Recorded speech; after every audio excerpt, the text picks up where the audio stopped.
If this message finds you in a quiet moment, not when you're rushing, not when you're distracted, but when something inside you is simply still, then maybe it's not an accident.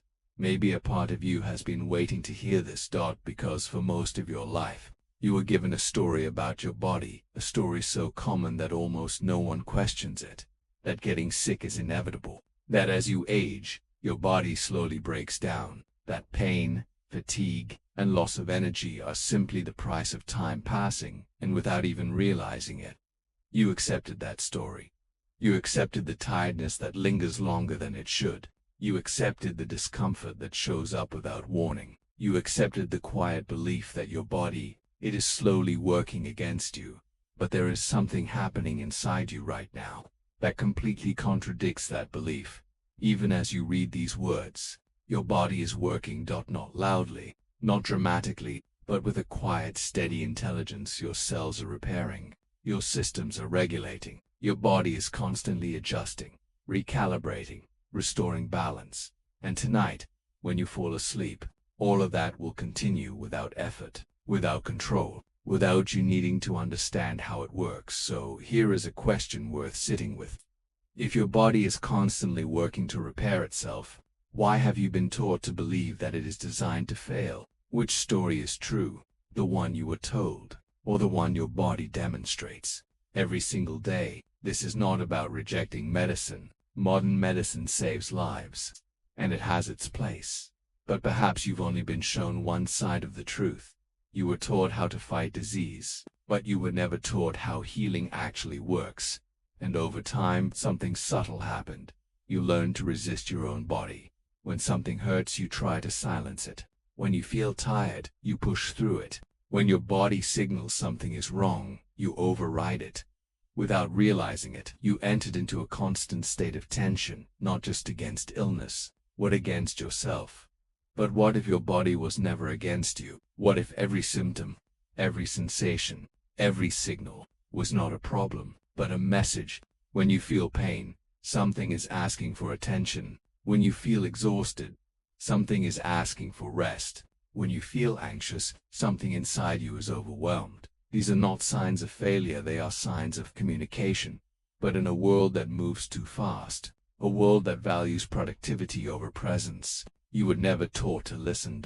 So you override again and again, until the signals become louder, more persistent, more uncomfortable, harder to ignore, and eventually you begin to believe something is wrong with you, that your body is breaking down, that it is betraying you. But is it? Or is it doing everything it can to reach you? Take a moment and look beyond your own experience. Look at nature, not through belief, not through theory, just through observation. Everything in nature moves toward balance. When something is disrupted, something else responds. A forest can burn and still find a way to regenerate. The seasons change, but always return. Water is blocked, yet it finds another path. There is an intelligence within it all, a natural order, and your body is not separate from that. It follows the same principle. Your heart beats in rhythm. Your breath moves in cycles. Your nervous system resets when you rest. Your cells are constantly renewing. This is not randomness. This is design. So ask yourself this. Honestly, would a system like this be created without the ability to heal?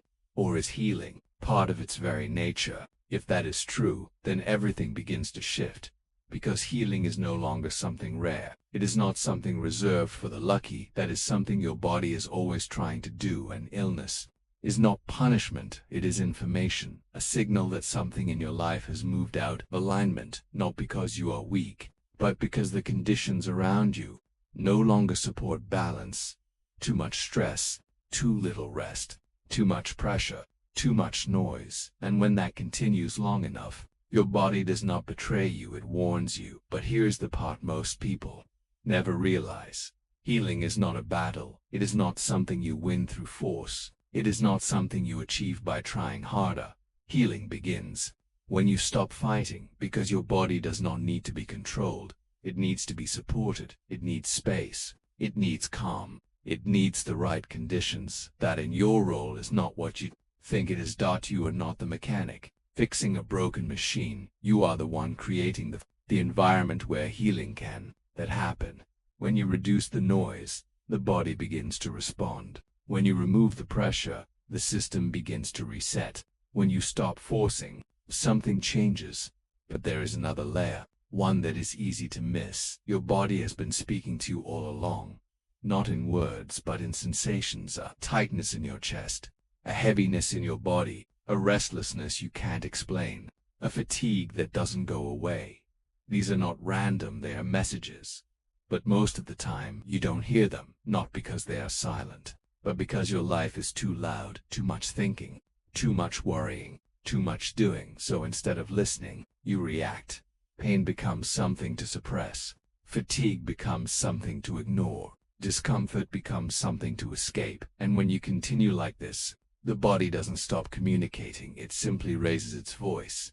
Healing begins when you pause long enough to hear it, when you sit in stillness, even for a moment, when you breathe a little slower, when you stop trying to fix everything, something subtle happens. You begin to understand. Your body is not working against you. It is trying to guide you back. And then comes the hardest part. Letting go, because you were taught that control is strength. So when something feels wrong, you tighten your grip. You try to control everything. What you eat, how you feel, how fast you heal. But the more you try to control, the more tension you create. And the more tension you create, the harder it is for your body to do what it was designed to do. Trust is not weakness, it is understanding that not everything needs to be forced. You cannot force yourself to sleep. You can only create the conditions and allow sleep to come. Healing works the same way. It doesn't come from pressure, it comes from permission. When you stop forcing, your body stops defending. When your body stops defending, it begins restoring. And this is where healing truly begins. Not as a dramatic moment, not as an instant transformation, but as a quiet unfolding, a deeper sleep, a calmer mind, a steadier energy, a gentle return of strength so subtle, you might almost miss it. But if you stay with it, if you stop interfering, if you allow instead of resist, it becomes consistent. And one day you realize something that changes everything. Healing was never something you had to create. It was something you had to allow. It doesn't begin when you add more. It begins when you stop fighting what was already designed to work. And maybe, right now, that moment has already begun for you.